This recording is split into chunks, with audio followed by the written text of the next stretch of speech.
College graduate ako noon nang unti-unting lumabas ang problema sa aming pamilya.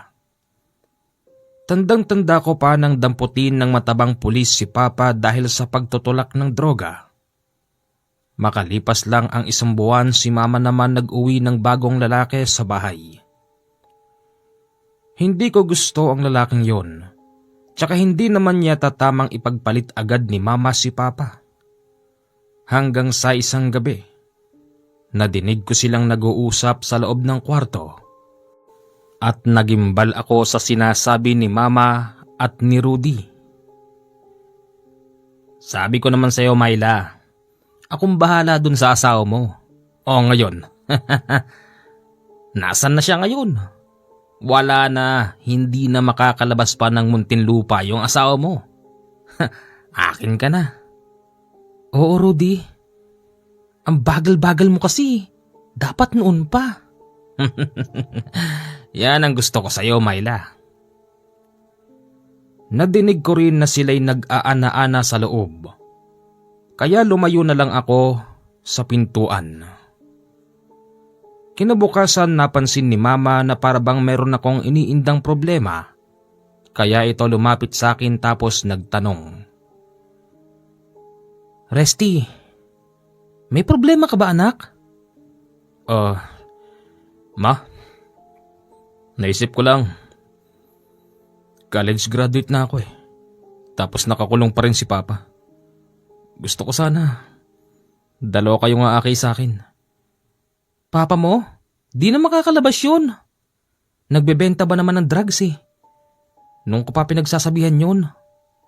Ganun ba? Bakit, di mo ba alam? Hindi. Wala akong alam dun, Ma. Basta ang alam ko, ginagawa lahat ni Papa para makapagtapos ako. Di nyo katulad. Ano? Di nyo katulad na nandito lang kayo sa bahay. Nag-uwi pa kayo rito ng bagong lalaki. Saan nyo ba nakuha yung Rudy na yan? Ano? Wala. Anong sabi mo? Hoy, wala na yung Papa mo. Ako na ngayon ang padre de pamilya rito. Kaya ayusin mo pananalita mo. Tatamaan ka sa akin. Tatamaan? Maawa ka nga sa sarili mo, Rudy. Isa kang payat na lalaki. Buti nga tumaba-taba ka pa ng konti ngayon eh. Magmula nang mapunta ka rito sa bahay. Ako na bodybuilder. Tatamaan sa'yo? Baka nakakalimot ka, hindi tayo magkadugo. Kaya kitang walang hiyain. Anumang oras. Tama na nga yan. Pagsabihan mo tong lalaki mo, Ma. Hindi tama yan. Lumipas pa ang 1 buwan, Commander, aakyat na ako sa stage. Ganun pa man, hindi ko yun sinabi kay Mama. Hindi ko na kasi ninais na makasama pa siya sa entablado. Nagalit siya sa akin. Bakit daw hindi ko sinabi sa kanya na magtatapos na pala ako? Ba't ko sasabihin sa inyo? Busy kayo sa lalaki nyo. Tsaka isa pa, wala namang kwenta sa inyo tong pagtatapos ko, hindi ba? Kahit na, Resty, anak pa rin kita. Hindi mo ako anak. Hindi mo nga ako tinuring na anak nyo eh. Kasi kung anak ang turing mo sa akin, di ka dapat nag-uwi na lalaki rito. 1 buwan pa lang, pinagpalit nyo na si Papa. Bakit di nyo aminin sa akin na matagal nyo nang kalaguyo yung lalaking yan? At Mama, narinig ko rin, yung lalaking yan ang dahilan kung bakit nakulong si Papa. Aminin nyo nga sa akin, tulak din ba yan katulad ni Papa? Bakit? Nilaglag ko na yung tatay mo para maging akin na si Myla. Hayop ka, pakasama mo. Ano, lalabang ka? Susuntukin ko sana ang lalaking yon nang bigla niya akong labasan ng baril. Tama na nga yan. Hoy bata, ulitin ko lang sa'yo, ako na padre de pamilya dito. Kaya umayos ka. Malaki lang yung katawan mo, pero tatablan pa rin yan ng bala ko. Lumabas na lang ako ng bahay at nagpunta sa barkada. Advice sa akin ng mga barkada ko, total graduate na ako at nakapagtapos na rin naman ako ng kurso. Kaya ko na ring tumayo sa sarili kong paa. Bakit daw hindi pa ako umalis? Bakit daw hindi pa ako bumukod? Maganda ang naisip ng tropa. Ganun pa man nag-aalala ko kay mama. Kasi adik din ng lalaking kasama niya. Baka kasi mapano pa siya roon habang wala ako. Pag-uwi ko sa bahay, kinausap na naman ako ni mama. Ang sabi niya sa akin, hindi ba't itinatanong ko daw noon kung nasan na ba ang aking lolo at lola?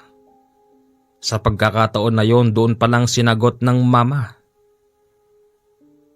Nasa kapis sila. Ang lolo at lola mo, magandang pamumuhay. Meron silang malaking bahay. Meron din silang mga bukirin.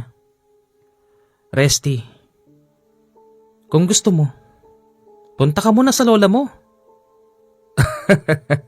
Ma, kilala kaya ako ng lola? Hoy, bakit hindi? Huli kang nakita ng lola mo, 3 taong ka pa lang. May palatandaan kaya sila sa akin? Wala. Magpakilala ka. Nagkaroon ako ng ideya sa sinabi ni mama. Kaya't yun ding araw na yon nag-alsabalutan ako, Commander. Binigyan niya ako ng sapat na pera para makarating sa Capiz. Inisketch niya rin sa akin ang sasakyan at bababaan. Habang ako'y nasa biyahe, iniisip ko, sabi ni mama maganda raw ang buhay nila lolo at lola sa Capiz. Pero bakit gano'n ang buhay namin sa Manila? Minsan pa nga hindi kami nakakakain dahil sa hirap ng buhay. Kaya't imposible naman ang sinasabi ni mama. Mapapatunayan ko yun pagpunta ko sa Capiz. Fast forward. Nang makarating ako ng Capiz, isang tanong ko lang sa tao. Kilalang kilala agad si Lola Carmona at si Lolo Temyong. Hinatid pa nga ako ng tricycle driver. Tao po. Tao po. Tatawag pa sana ako ng pangatlo. Nang biglang, may isang matandang lalaki ang biglang nagbukas ng gate. Anong kailangan mo? Sino ka? Lolo Temyong? Ako si Temyong. Sino ka? Resty po. Anak po ako ni Myla. Galing po ako sa Manila. Resty ba ka mo? Opo. Ikaw nga po. Nagtataka ako. Ang sabi ni mama maganda raw ang pamumuhay nila lolo at lola sa Capiz. Pero yung nakilala kong lolo na bumungad sa akin, nakasuot ng pambukid tapos may putik ang damit. Kayo po ba si Lolo Temyong? Ako nga ito. Halika. Pagpasok ko sa loob, bumungad sa akin ang napakalaking bahay. Inakay niya ako pero hindi papasok sa malaking bahay. Kumaliwa kami, Commander. Sa loob pala ng bakuran, merong bukid. Lumakad kami sa pilapil. Tapos dinala niya ako sa isang kubo na maayos naman. Lo, akala ko po yun yung bahay niyo. Ito ang bahay ko. Yung malaking bahay na yun, sa Lola Carmona mo. Ako ang unang nakakita sa'yo. Kaya, dito ka sa'kin muna. Kapag nakita ka ng lola mo, tsaka ka na lang pumunta ron. Ganun po ba? Oo po, sandali lang at ipaghahanda kita ng merienda. Napalinga ang mga mata ko sa loob ng bahay. nakita kong merong mga kung ano-anong klase ng dahon at mga tuyong sangang para bang pinagputol-putol ang nakasalabit sa dingding ng bahay. Meron ding mga langis, altar, kandila, maliit na Biblia, tapos anting-anting. Opo, eto na. Alo, si Lola. Nandun sa bahay niya. Bakit? Gusto mo na bang pumunta ron? Wala siya doon. Umalis siya kasama ng mga amiga niya. Amiga? Oo, mga amiga niyang kapwa niya matronang mayayaman din. Oh, sige, kumain ka lang dyan.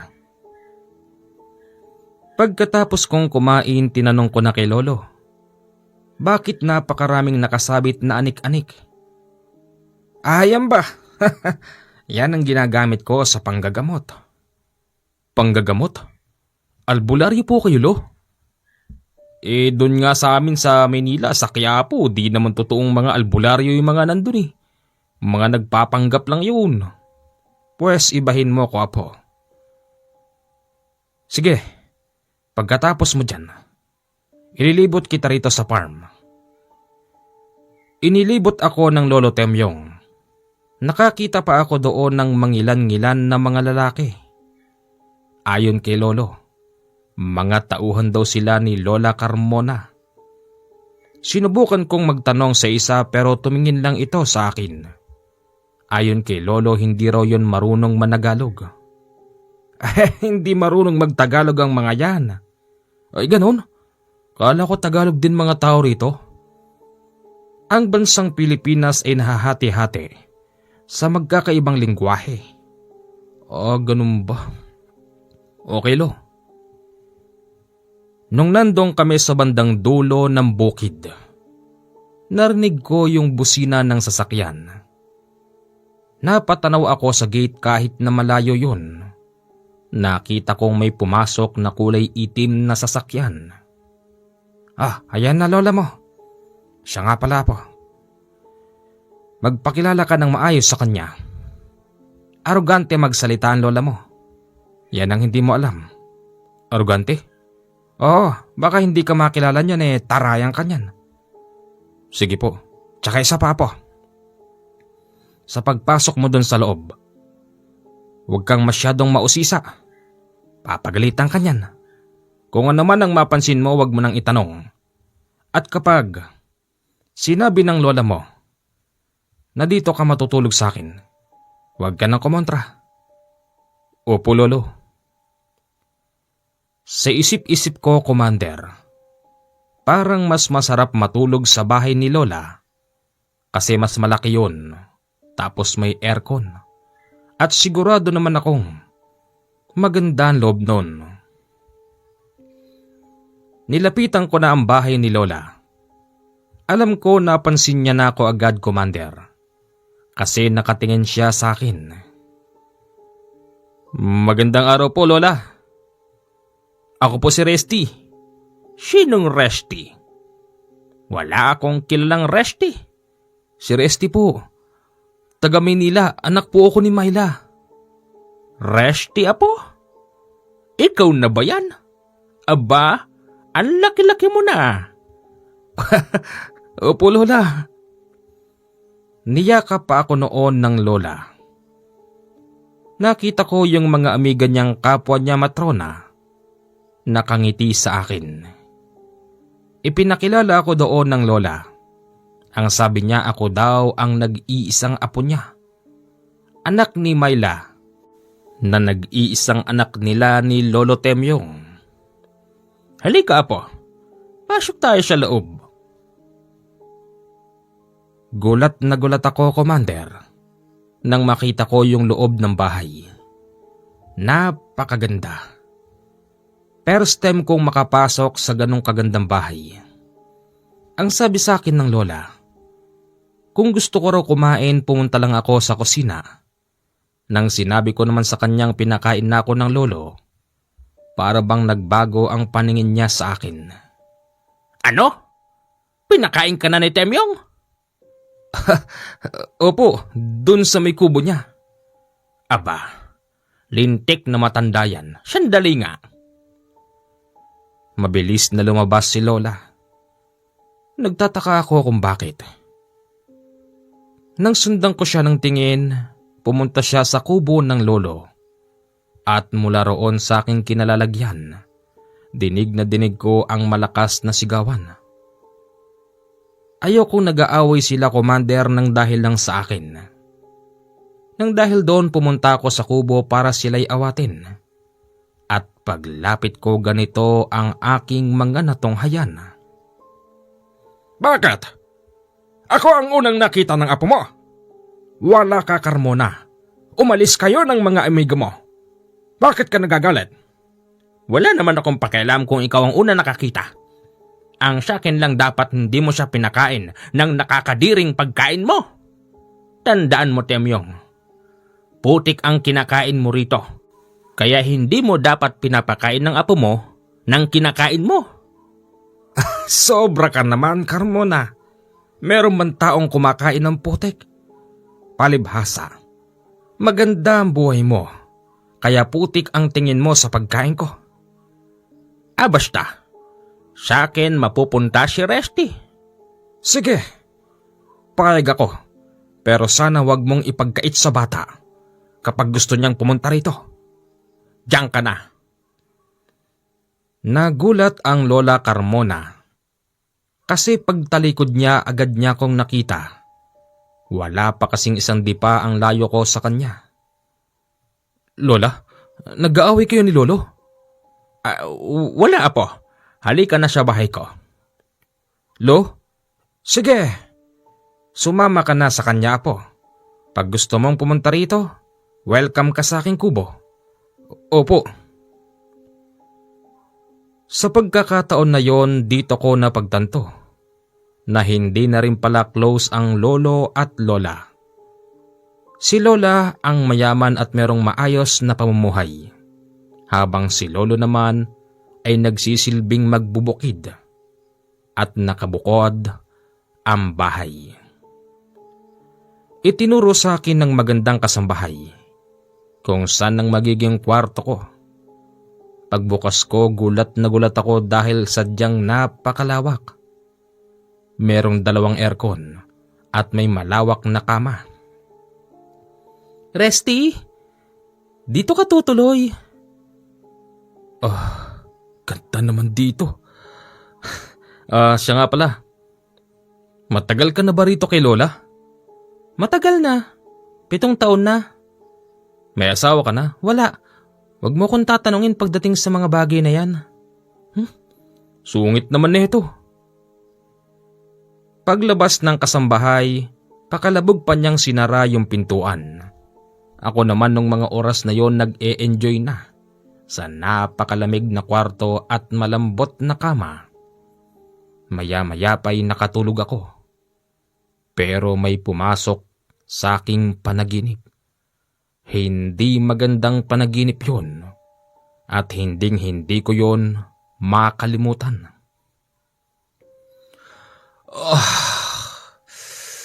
Sarap!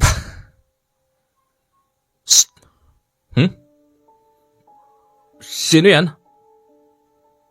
Nilinga ko ang aking ulo.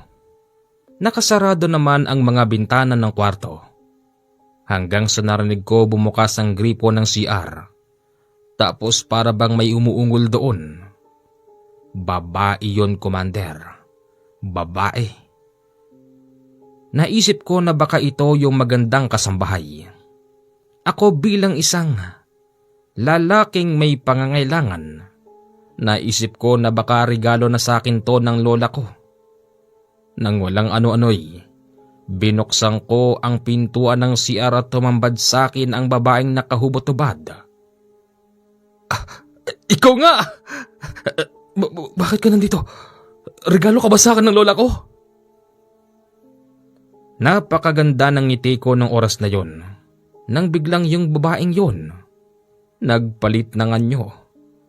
Nabitak ang balat nun. Tinubuan ng pangil at bigla akong sinagpang hanggang sa ako'y bumulagta sa tiles. Doon naputol ang aking panaginip. Hindi magandang panaginip. Akala ko'y totoo na.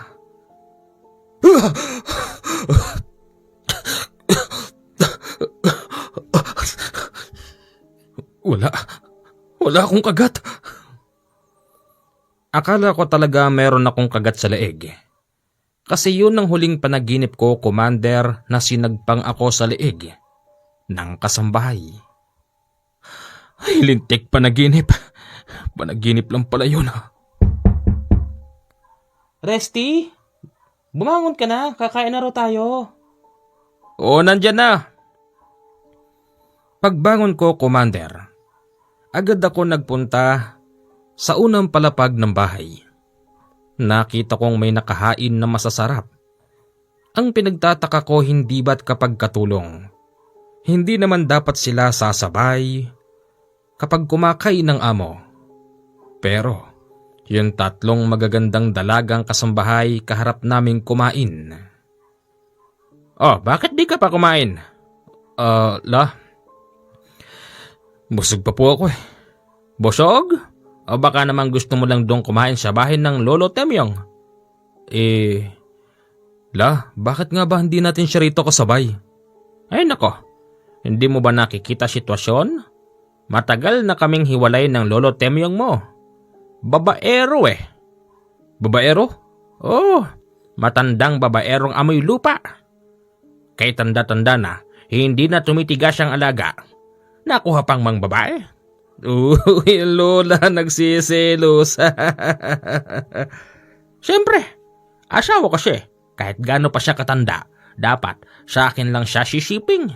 Nang mahuli ko yung Lolo Temyong mo, pinagbukod ko na siya ng bahay. O ngayon, magbubukid siya. Pasalamat nga siya at hindi ko pa siya hiniwalay dito sa aking bakuran. Ganun? Oo, kaya kami magkabukod. Kung anong kinakain niya ron, bahala siya. Kung wala siyang pagkain, dumiskarte siya. Total marami namang nagpapagamot sa kanya. Oo nga pala. Nabanggit ng lolo, isa raw siyang albularyo. Ayun, doon siya kumikita. Nagbibigay ng barya-barya ang mga pasyente niya. At siya nga pala, huwag kang masyadong naniniwala dyan sa lolo mo. Peking albularyo yan. Di naman yan totoo. Lola talaga. Nakakatuwa naman po kayo mag-away ng lolo. Mas natutuwa ako dahil naalala mo kaming dalawin, Resty. Pagkatapos kong kumain, nagpaalam ako kay Lola na kung maaari ay pumunta muna ako sa bahay ng lolo. Sige, ikaw ang bahala. Pagdating ko sa bahay ng lolo, nagulat ako. Merong mangilan-ngilan na mga tao sa labas. Mga nagkukwentuhan, yung iba nananabako. Pagpasok ko sa loob, nakakita ako ng isang bata. Batang nakaupo sa upuan tapos walang malay. Habang ang Lolo Temyong, nilalagyan ito ng langis sa likod. Magiging okay na siya. Huwag mo lang kakalimutan pa inumin palagi ng nilagang dahon ng bayabas at palagi kayong magsasaboy ng bigas sa paligid ng bahay. Pagkatapos noon, binitbit na ng tatay yung batang walang malay. Nang makita naman ako noon ng Lolo Temyong, tinanong niya ko kung bakit ako naroroon sa kubo niya. Buti pinayagan ka ng lola mong pumunta rito. Lo, katulad ng sinabi ninyo, di ba? Wag akong ipagdadamot ng lola, kaya nung nagpaalam ako, pumayag naman po siya. Lo, mga pasyente ba sila? Teka, saan sila dumaan? Meron akong sariling gate. At doon ko pinadadaan ng aking mga pasyente. Hindi kasi pwede ron sa malaking gate kasi kapag nalaman ni Carmona, baka magwala yon, baka mamaril pa. Ano? Sobrang naman yung mamamaril. Totoo yun. Totoo yun na po. Siya nga pala, dyan ka lang at meron pa akong titignan. Paglapit ng isang pasyente, agad itong naupo, dumikwatro tapos nagsindi ng tabako.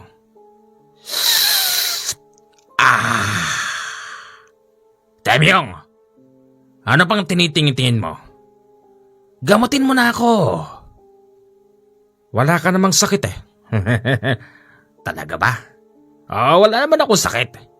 Nandito lang naman ako para sabihin sa yung apo mo, mabango. Naamoy ko. Pwede bang maarbor? Ano? Hoy, lumayas ka nga rito sa pamamahay ko. Baka gusto mong kastiguhin kita ng buntot pagi. Bata, anong pangalan mo bata? Napakabango mo. Resty po. Ikinagagalak kitang makilala. Nang lalaki ang mga mata ni Lolo Temyong nang kamayan ako ng lalaki. Tumayo yun nang hawak-hawak niya ang aking kamay. Tapos bigla niya akong inakbayan papalabas. Sumama naman ako, Commander, dahil nakikipagkaibigan lang naman yung tao. Resty, bakit naisipan mong pumunta rito? Nandito yung lolo't lola ko eh. Alam ko yun. Ibig ko sabihin, wala ka bang ideya sa lugar na ito? Meron, syempre. Ano yon? Maganda. Maganda rito. Bukod pa ron. Mababait ang mga tao. Wala na bang iba? Wala na, bakit? Hoy! Walang hiya ka, wag ang apo ko! Nakaamba ang buntot pagi ng lolo. Nang makita yon ng lalaki, mabilis itong nagtatakbo sa pilapil at lumabas sa sariling gate ng Lolo Temyong. Apo, halika rito. Lo, ano bang nangyayari? Apo, hindi mo kabisado mga tao rito. Huwag kang basta nagtitiwala. Sa akin ka lang magtitiwala at kung sino man ang taong sasabihin kong kausapin mo, doon ka lang magtitiwala. Yung huling pasyente. Pasok na rito. Pumasok ang pinakahuling pasyente. Isang matabang lalaki na para bang medyo bading. Hi! Hi daw, apo. Sa akin ba? Hello? Resty pala pangalan mo. Ako nga pala si Jopay. Walang yaka, laki-laki ng tiyan mo, bakla ka. Ano ka ba, Lolo Temyong? Masama bang makilala yung gwapo mong apong taga Manila? Ano bang pinunta mo rito ha? Magpapahilot sana ako pero parang nawala na yung sakit ng likod ko nang makita ko yung gwapo mong apong taga Manila. Katuwa ka naman. Pwede bang makipag-shake hands din sa'yo? Katulad nung lalaki kanina? Oo naman. Natawa ang lolo ng kamayang ko ang bakla. Pagkatapos nun, pinatayo niya ang bakla at nagtimpla ng kape si lolo. Ay Resty, bakit ba nandito ka sa Capiz? Ano bang ginagawa mo rito? Nagbabakasyon? Oo. Kagagraduate ko lang kasi ng college. Di pa naman ako makapag-apply. Ano bang tinapos mo? Alam mo, mataas ang pangarap ko eh. Gusto ko sanang maging abogado. Kaya lang, ang hirap mag-aral ng law. Ganon? Bakit? Di ko humingi ng tulong dyan sa Lola Carmona mo. Ang yaman-yaman yan. Kayang-kaya kang pag-aralin yan. Ano? Huwag kang hihingi ng tulong dyan sa lola mo. Baka dumating ang araw isumbat pa niyan sa'yo. Lolo Temyong naman, huwag niyong idama yung apo niyo sa away niyong mag-asawa. Siya nga naman lo. Di naman dapat ako nadadamay sa away niyo. Tsaka naikwento na pala sa akin ng lola kung bakit kayo nag-away. O kita mo, kapag mabait ang lola at mabait ang lolo, ang apo hindi dapat dinadamay sa away. Siya nga pala. Lo, ang course mo ba? Hindi pa ako nakapag-take ng course ng law. Ibig sabihin kasi, pagtapos mo ng graduate, tsaka ka pwedeng mag-aral ng law. Ang alam ko roon, 8 taon yun eh. Pagkatapos nun, tsaka ka magte-take ng bar exam. Kung sakaling makakapasa ka, doon ka palang magiging abogado. Ganon? Nakakabilib ka naman. Kakaiba yung kursong gusto mo, ha? Abogado ka agad pag pumasa ka ng bar exam? Oo eh. Tsaka alam mo, balang araw gusto ko rin maging judge. Aba, ayos! O di meron nang magdidesisyon dito sa lupa ng... Ay, bakit Lolo Temyong? Wala! Huwag kang masyadong madaldal ha, Jopay. Baka gusto mong pawing kita. Sige, sorry. Napasarap ang kwentuhan namin ni Jopay kaya't inabot ako roon ng 11:30 ng gabi. Maya-maya pa nagpaalam na si Jopay. Sinabayan ko na rin siya kaya't nagpaalam na rin ako kay Lolo. Diyan ka pala natutulog kay Lola Carmona? Sige, mauna na ako sa iyo. Jopay. Bait mo. Talaga? Thank you. Pumunta na ako sa bahay ng Lola Carmona. Nakabukas naman ang pintuan kaya't hindi na ako kumatok. Aakyat na sana ako sa ikalawang palapag ng bahay nang makadinig ako ng parabang hindi ko mailarawan.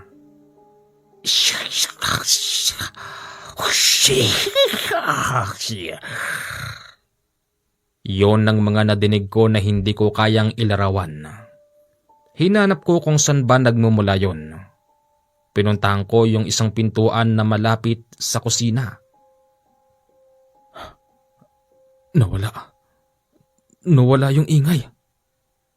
Paglayo ko sa pintuan, biglang bumukas ang pintong yon at lumabas si Lola. Oh, tapos na ba ang panggagamot ni Temyong? Tapos na po, Lola. 11:30 na po eh. Umuwi na rin yung kakwentuhan ko. Sino yan? Si Jopay? Sinong Jopay? Yung malakihan tiyan? Opo. Nako, huwag kang masyadong magdididikit doon. Nang hihigop ng lakas yun na po. Alam mo Apo, sa gandang lalaki mo, dapat ang kinakaibigan mo yung mga magagandang babae, mga ganon ba? At kapag meron kang natipuhan, iuwi mo rito sa bahay at nasisiguro ko Apo na magiging proud ako sa iyo. Talaga la? Oo. Kinabukasan, Commander, hindi pa man sumisikat ang araw. Nagbukas na ako ng bintana at agad kong natanaw si Lolo na nagtatabas sa pilapil. Mabilis ako noon bumaba sa unang palapag para sana magkape. Kaya lang wala palang kape doon. Oh, kakain ka na? Hindi, magkakape sana muna ako. Walang kape dito. Hindi kami nagkakape. Kasungit mo naman. Ilan taong ka na ba rito? 7. Oh, 7. May karapatan ka na bang magsungit sa apo ng may-ari nito? Kahit na. Ang amo namin siya lang ang dapat naming paglingkuran at hindi ikaw. Ganun ba? Okay. Sabi mo yan. Sa bad trip ko sa kasambahay na maganda, lumabas na lang ako ng bahay para pumunta kay Lolo Temyong at doon ako nakikape. Bakit? Walang kape? Hindi talaga nagkakape mga tao ron at umiiwas sila sa asid. Lo, ganun ba talaga kasama ugali ng mga kasambahay doon? Parang wala na silang kinikilala. Kasi, ang bilin doon ni Carmona, sa kanila lang sila magiging tapat. Kaya hindi kanila tinuturing na amo. Sabi ko nga sa iyo huwag kang magtitiwala dyan sa lola mo. Ano yan, backbiter yan eh. Siya nga pala Lolo. Wala pa yata kayong pasyente. Ay mamaya pang 3:00 ang pagbubukas. May oras din kasi ako ng gamutan tsaka nakita mo naman. May trabaho din ako sa bukid. Oo nga no. Habang nag-uusap kami ni Lolo sa ilalim ng puno ng mangga, isa sa tauhan ni Lola Carmonang nagbubukid din. Lumapit sa amin bitbit ang kanyang pantabas tapos nagtanong. Temyong, yan ba yung apo mong galing Maynila? Oo. Bakit? Maganda siya. Ano? Maganda ka.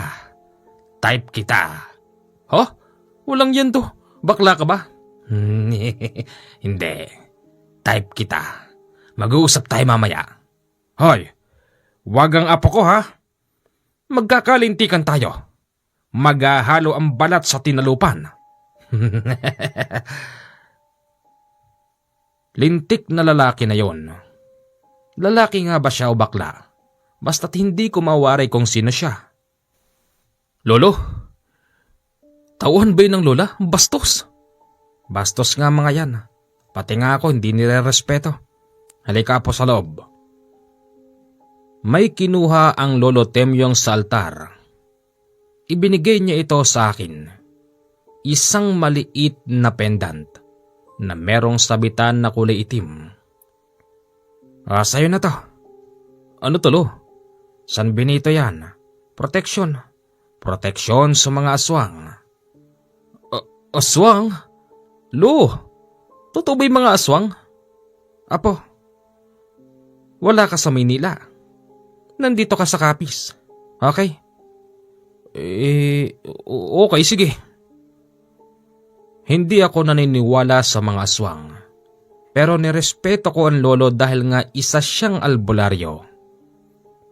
Pagkatapos noon bumalik na ako sa bahay ng Lola Carmona para maligo. Oh, galing ka ba doon? Opo. Aba, siguro lalabas ka.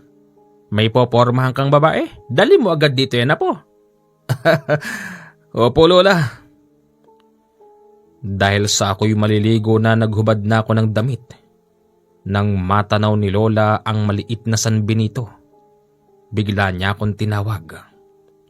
Resty! Halika nga rito, apo. Opo. Paglapit ko sa kanya, dinuro-duro niya ako, Commander. Ano yan? Saan ang galing yan? Galing ba yan kay Temyong? Opo, Lola, bakit po? Hubarin mo yan. Hubarin mo. Ibigay niya to sa akin, pangontra daw to sa... Basta hubarin mo. Nang hinubad ko yun, bigla niya itong inagaw sa akin. Pero ang hinawakan niya lang yung tali, hindi yung mismong San Benito. Ingat na ingat ang lola na mapadikit yun sa katawan niya. Itinakbo niya yon papalabas. Sinundan ko siya at pumunta siya sa likod. Hanggang sa nakita kong itinapon niya yon sa tubig. Yan ang dapat sa'yo. Lola naman. Bigay po sa akin ng lolo yun. Hay nako. Ayoko nagsusot ka ng ganon. Baka magkati-kati ka ron. Lola, hindi naman po maselan yung balat ko eh. Kung gusto mo ng ganon, bibigyan kita ng bago. Yung ginto. Dagdag pogi points na rin sa mga babae dyan sa labas. Talaga? Sige. Ako na walang ideya. Na medyo, sabihin na nating inosente. Naniwala naman ako kay Lola. Pagkatapos kong maligo, agad niya akong tinawag. Isinabit niya sa dibdib ko. Yung kulay gold ang sabitan. Kulay gold din yung mismong pendant. Lano to? Ginto yang nasa loob niyan. Wag mong hawakan, wag mo nang titignan. Yan ang dagdag pang pagwapo. Hindi yung nakakadiring San Benito. Ano siya, Commander? Ito yung para bang style, kabibe, na nabubuksan. Tapos ayong kay Lola sa loob daw nun merong ginto na pwede ko raw ibenta kapag kinakailangan. Sinusubukan ko yun buksan pero hindi siya mabuksan. Ang tanging sabi sa akin ng Lola, siya lang daw ang makapagbubukas nun. Ayos to, Lola. Parang style kabibe. Oo, maakit dyan ng mga babae. Yang gintong nasa loob niyan, may kasamang panggagayuma. Talaga? Sa isip-isip ko, wala pa naman ako naging kasintahan. Kaya taman-tama ang pagkakataon na ito. Magagamit ko ang anting-anting sa loob ng parang kabibing ginto para makapangbabae sa Capiz.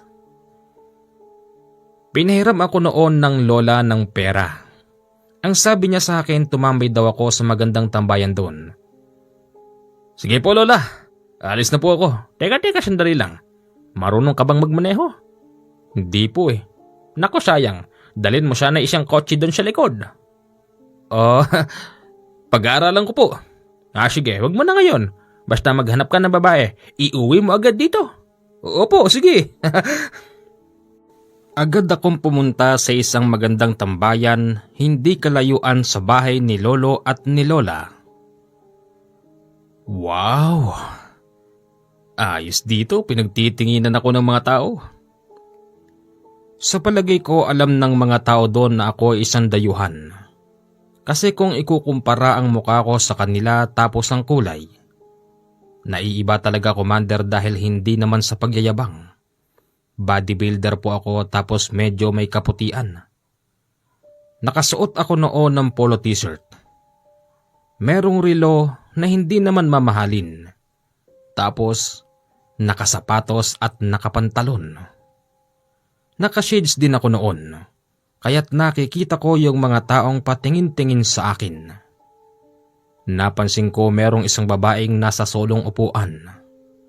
Napakatapang ng hiya kong lumapit at nagpakilala. Hi! Hello po. Dayo ka? Oo. Pwede bang makipagkilala? Kung pwede lang. Oo naman. Nakilala ko ang babaeng yun. Natawagin na lang natin sa pangalan na Cheryl. Resty. Resty nga pala. Cheryl? Bakit ka nag-iisa? Ano kasi? Naboboring ako sa bahay. Ganun ba? Merienda tayo. Libre ko. Sige.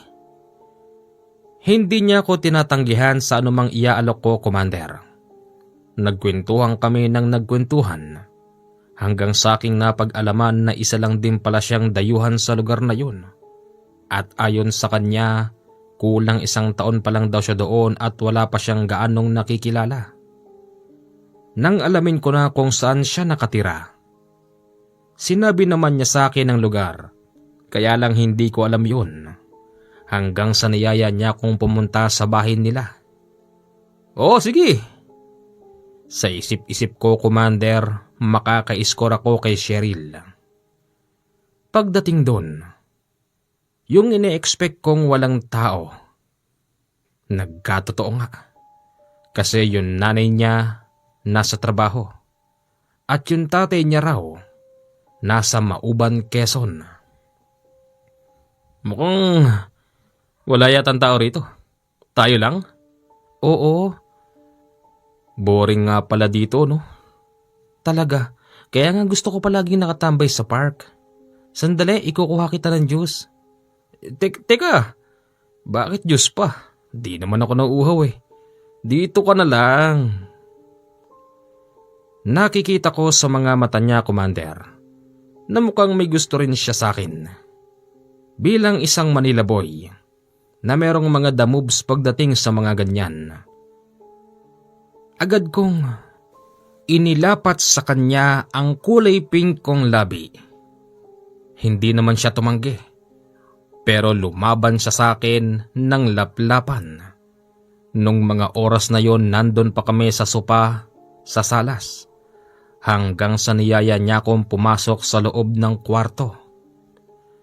Pagpasok doon na nagsalubong ang init. Mabilis ang kaganapan at may nangyari na agad sa amin dalawa. Hanggang sa sinabi niya sa akin na lumabas na raw kami ng bahay. Baka raw kasi abutan kami ng mama niya. Bakit? Basta, papauwi na pala yun. Kung gusto mo, Cheryl, sumama ka sa amin, dun sa lola ko. Sinong lola mo? Si Lola Carmona. Ay, ayoko. Bakit? Masungit yung matandang yun eh, mayaman yun, di ba? Oo, basta ayoko. Sige na, mabaitan lola ko. Sige na. Napilit ko rin siya, Commander.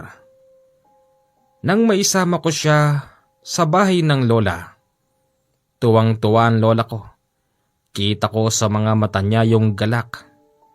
Apo! Siya na ba? Opo, lola. Hinawakan ng lola ko ang kamay ni Cheryl. Napansin kong umiiwas din siya ng tingin. Tapos para ba siyang nanginginig habang hinahawakan ni Lola ang kanyang mga kamay. Iha, may problema ba tayo, Iha? Wala po. Bakit hindi ka makatingin? Wala po. O sige, diyan ka lang at ikukuha ko kayo ng mga mainom. Nilinga ko mga mata ko bakit wala ang mga katulong.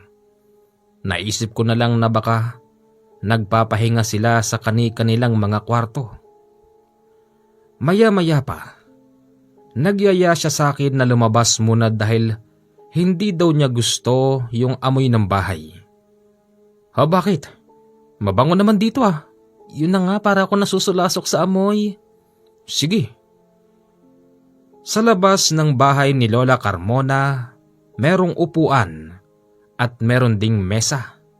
Kaya't doon mismo nagdala si Lola ng maiinom. Iha, ay napakaganda mo naman, Iha. Lola, akin na siya. May nangyari na, yan ang apo ko. Napaka-advance ng Lola mag-isip.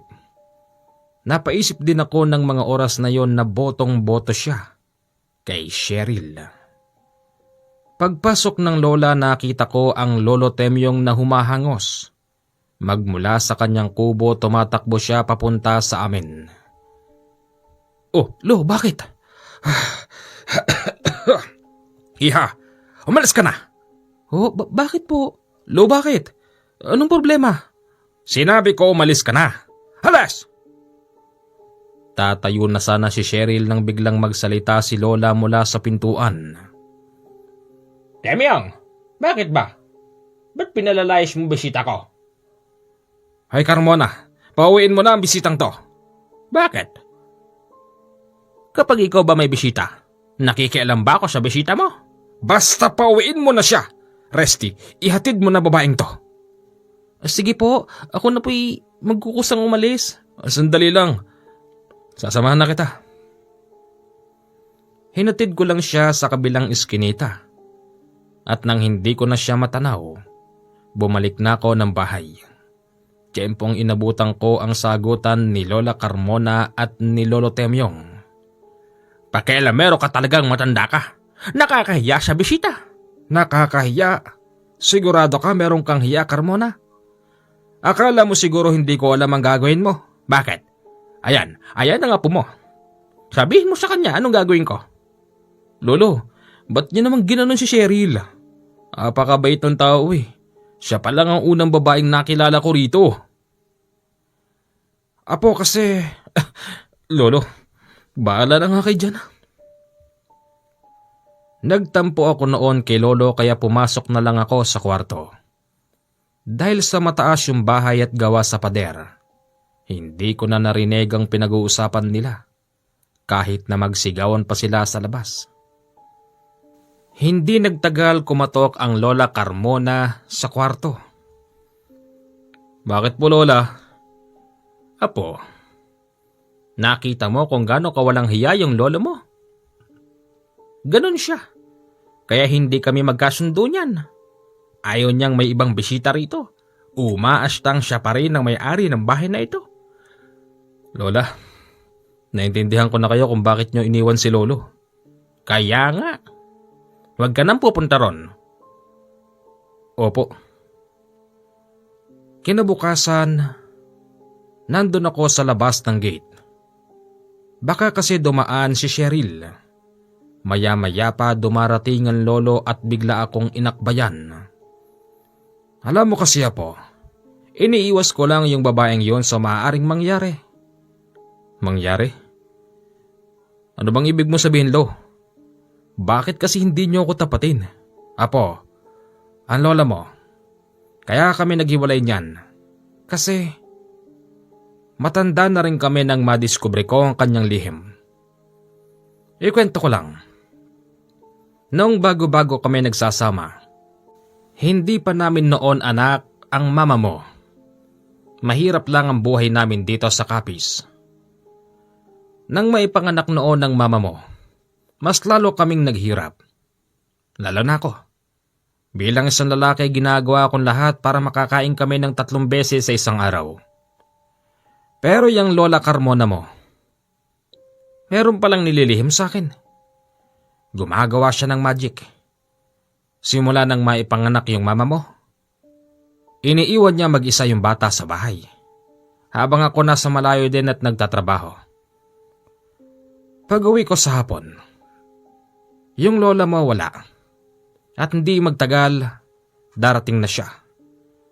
Meron na siyang mga bitbit na kung ano-ano. Tinatanong ko naman sa kanya kung saan nanggaling yon. Sabi niya, dyan lang daw. Dyan lang daw. Bigay daw ng dating kaibigan. Ako naman, hindi naman ako nagtataka kasi marami siyang kaibigan dito. Tapos isang araw, yung lolo Temyong mo nagselos doon sa lalaking dating nagmahal sa akin. Lola, nandyan pala kayo. Oo, nakinig ako. Inaantay kong siraan ako ng lolo mo dahil dyan siya magaling. Hoy Temyong, baka nakakalimot ka, narating natin ang gantong buhay ng dahil sa akin. Nang dahil sa'yo, nang dahil din sa'yo nagkabukod tayo ng bahay at nang malaman ko ang sikreto mo. Bumukod na ako. Kasi hindi ko masikmura ang ginagawa mo, Carmona. Kaya ka ng gamot. Ang panggagamot mo'y wala namang siyay-siyay, walang silbi. Hindi ka naman talaga nang gagamot. Huwag mo nang usigin pa ang panggagamot ko. Doon lang ako kumukuha ng kinabubuhay. Resty, huwag kang maniniwala dyan sa lolo mo, sinungaling yan.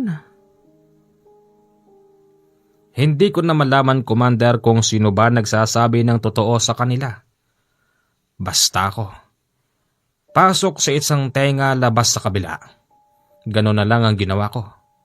Hanggang sa lumabas na lang ako noon at gusto kong hanapin si Cheryl.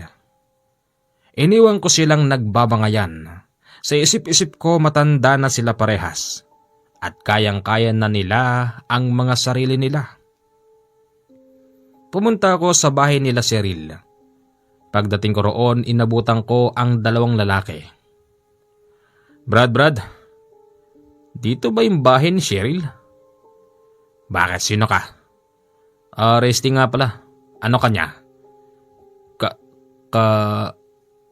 Kaibigan. Kaibigan? Ikaw yung nakita kong pumasok rito kahapon. Kaibigan lang ba talaga? Oo, magaling. Akala ko walang tao sa loob. Pero inakay ako ng lalaking yon papasok. Nakita ko nandun si Cheryl. Nandun din ang nanay niya na kasalukuyang naglalaba. Hinahanap ka ng kaibigan mo, She. Kita ko sa mga mata ni Cheryl na parabang natatakot ito para sa sarili ko. Iba kasi yung mga tingin ng lalaking yon. Natawagin na lang natin sa pangalan na Simon. Simon? Cheryl, huwag ka mag-alala. Magkaibigan lang naman daw kayong dalawa eh. Di ba? Resty? Oo, totoo yun. Ayun naman pala eh. Bakit parang natatakot ka dyan?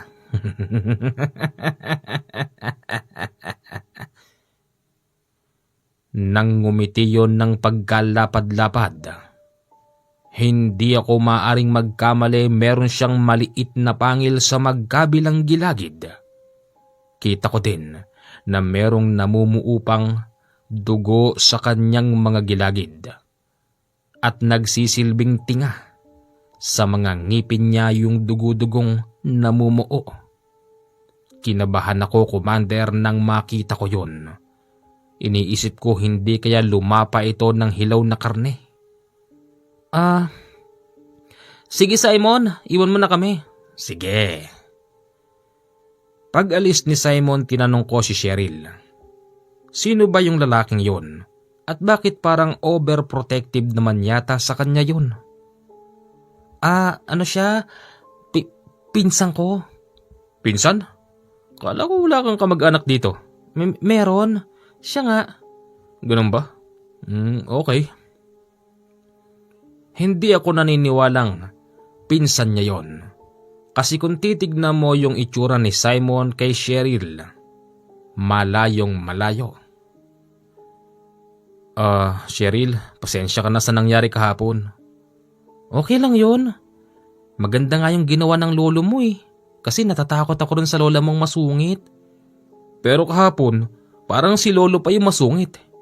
Sabi niya, iniiwas ka lang daw niya sa maaring mangyari. Siguro nga. Nakikita ko sa itsura ni Cheryl na parabang meron siyang nalalaman patungkol kay lola. Hindi ko lang maitanong ng diretso. Inaantay ko na lang na kusa siyang umamin. Pagkatapos noon lumabas na ako ng bahay. Nagugutom na kasi ako at ayokong abutin ako ng tanghalian sa bahay nila Cheryl. Brad, bilis naman. Ha? Anong bilis naman? Ngumiti na naman siya ng pagkalapad-lapad sabay sabing, bilis mo naman dumalaw sa pinsang ko. Tara, hatid na kita. Hindi, okay lang. Hatid na kita. Alam ko namang kursunada mo yung pinsang ko eh. Mainam na yung malaman ko kung saan ka nakatira. Bago ka rito, no? Ngayon ko lang kasi nakita yung mukha mo tsaka kahapon. Oo, bago lang ako rito. Sa pagpipilit ni Simon nalaman niya ang aking tirahan. Tumapat kami sa isang malaking bahay at nang malaman niyang doon ako nakatira. Para ba siyang natakot tapos nanginginig. Dito ka pala nakatira. Sige. Aalis na sana siya nang biglang bumukas ang pintuan ng gate at niluwanon si Lolo. Ha? Anong ginagawa mo rito? Wala po. Sige ho. Mabilis nagtatakbo si Simon. Takot na takot siya, Commander. Anong problema nun? Walang hiya na yon. Pati ikaw eh. Apo, mag-iingat ka sa mga tao na kakausap mo rito. Lo, magmula sa inyo kay Lola pati sa kanila, naguguluhan na po ako. Ano ba kasing meron? Ang hirap naman manghula eh. Basta, malalaman mo rin. Halika, kumain na tayo. Sa inyo ko kakain? Naganda ako ng native na manok. Tsak na magugustuhan mo ito. Sige. Habang kumakain kami, Commander, nakita ko ang kasambahay. Papunta yon sa kubo ng Lolo Temyong. Naglalakad ito sa pilapil bit-bit ang isang kulay puting mangkok. Nasa palagay ko ulam ang laman. Rudy, ito ang ulam mo, sabi ni Ma'am Carmona. Sige, pakibaba mo na lang dyan. Baba mo rito. Che-checkin ko, baka kung ano yun eh. Pagbaba, nakita ko adobong napakasarap na baboy. Paborito ko yon, Commander, kaya't nang dadamputin ko yun. Pinitik ni Lolo ang kamay ko, sabay sabing, wag! Mamaya, kikilatisin ko muna. Lolo naman eh, walang lason yan. Dinadamay niyo talaga ako sa away niyo ni Lole. Hoy Temyong, walang lason yan Temyong. Sinisigurado ko lang. Sige na, makakalis ka na. O yung lalagyan.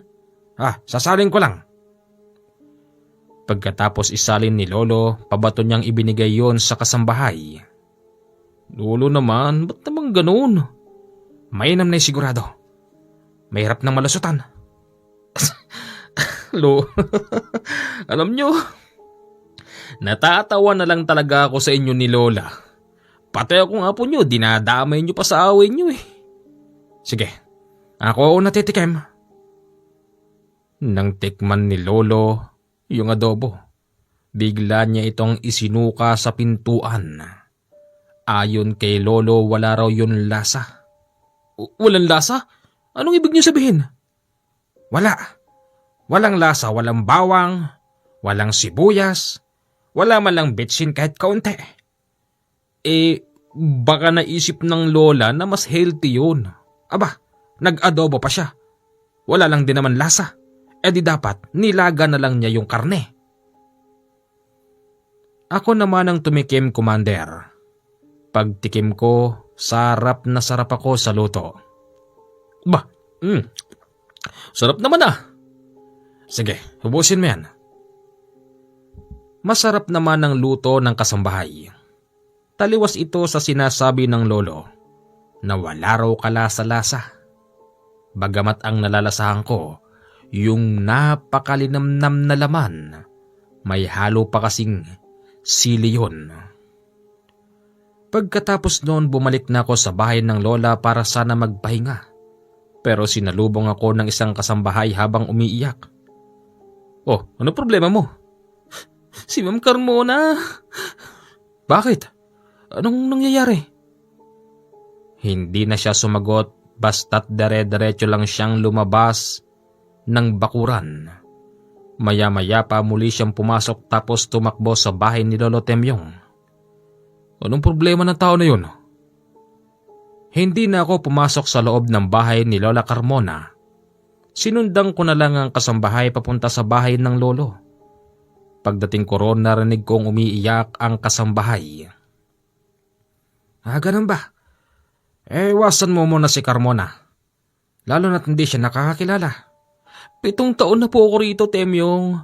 Bakit ganun pa rin sa amin si Madam? Temyong? Temyong ang tawag mo kay Lolo? Ganun talaga sila rito. Nasanay ba? Yung kasi ang briefing sa kanila ni Carmona. Kahit na bastos na yung salita, okay lang sa inyo. Hayaan mo na po, hayaan mo na. Hoy, di ko alam pangalan mo ha. Tatawagin na lang kitang Manang kahit na bata ka pa. Ano ba kasi nangyari ha? Ayon sa kwento sa akin ng kasambahay na si Manang, ang Lola Carmona pagkagaling niya sa sarili niyang kwarto sa ibaba, lumabas daw ito ng pawis na pawis tapos nakahubot-hubad. Pero meron naman siyang pang ibaba.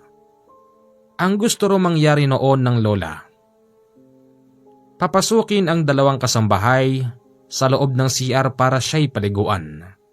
Sumunod naman daw ang 2 kasambahay at habang pinaliliguan nila si Lola, yung kamay daw nito'y gumagapang sa mga maseselan na bahagi ng 2 kasambahay. O tapos? Wag mo na ituloy. Masyado ng bastos.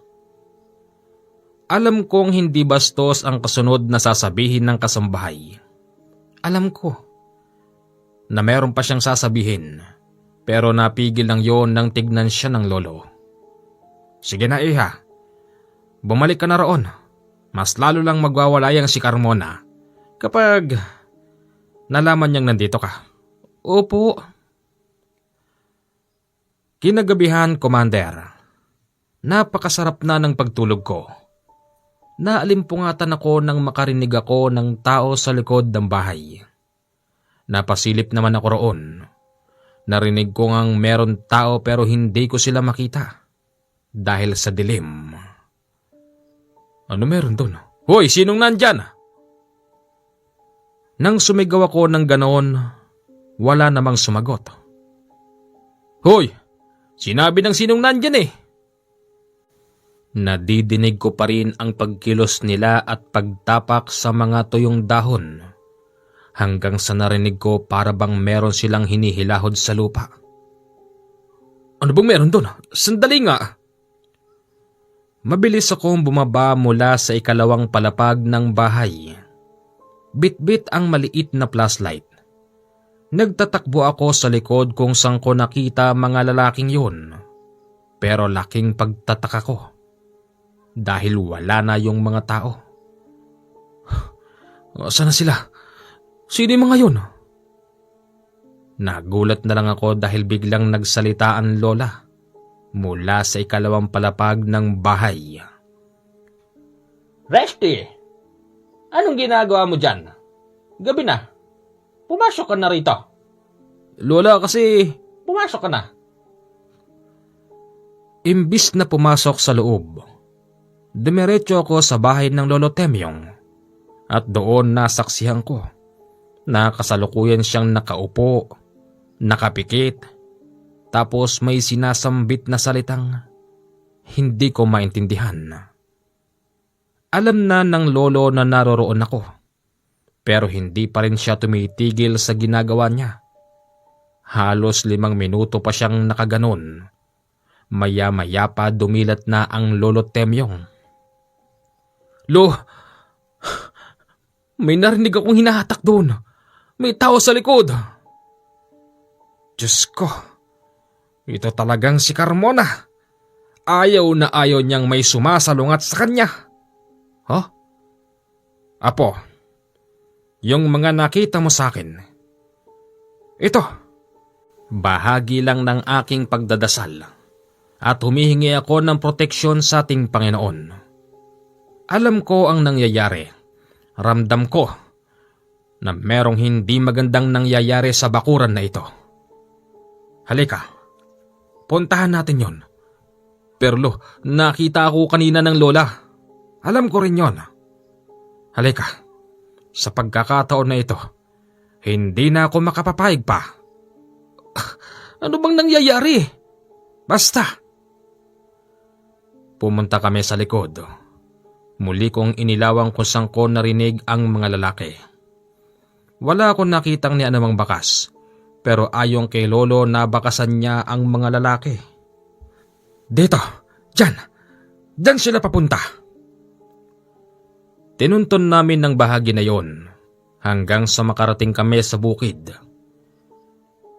Lo, saan ba tayo pupunta? Alam ko apo na nakita mo ang isang maliit na bodega dyan. Nasisiguro kong nariyan si Carmona. Hindi nagtagal nakarating na kami sa kubong sinasabi o sa bodega. Napakatahimik ng loob. Ganun pa man, amoy na amoy ko yung parabang masangsang na amoy. Baho. Ano yun, Lo? Baho. Shh, pigilan mo yung sarili mo. Umikot tayo sa likod. Pag-ikot namin sa likod, nagimbal ako sa nakita ko. Isang babaeng hubot-hubad, nakabitin ng patiwarik sa puno tapos laslas ang lalamunan, papunta sa tiyan. Ang kanyang laman loob ay nakahulog na. Konting-konti na lang ang sabit nito sa tiyan. Hindi! Yan yung kasambahay! Carmona! Hindi na tama itong ginagawa mo. Sabi ko na nga be.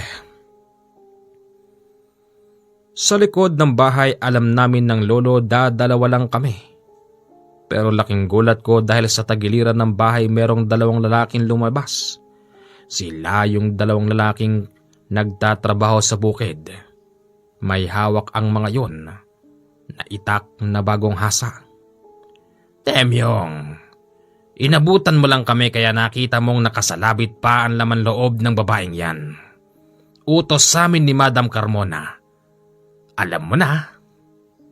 Hoy, hanggang kailan nyo to gagawin? Hanggang kailan?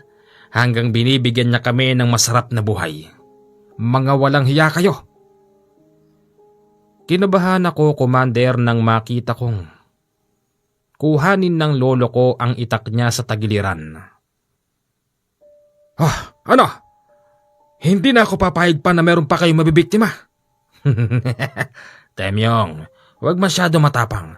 Baka bumalik sa iyo yan. Ganon. Yung dalawang lalaki akmang lalaban kay lolo. Ako nung mga oras na yon, kinakapa ko sa paahan kung meron ba akong madadampot na bato. Nang wala akong madampot, kinalabit ako ng lolo. Inabutan niya ko ng kutsilyo. Sinugod kami ng dalawang yon. At ang napansin ko, si lolo lang ang pinunteriya nila. Nang makakuha ko ng pagkakataon, sinalaksak ko sa likod yung isa. Pero hindi man lang siya natinag habang pinagtutulungan nila ang lolo. Muli akong nakabawi, sinuntok ko siya sa likod.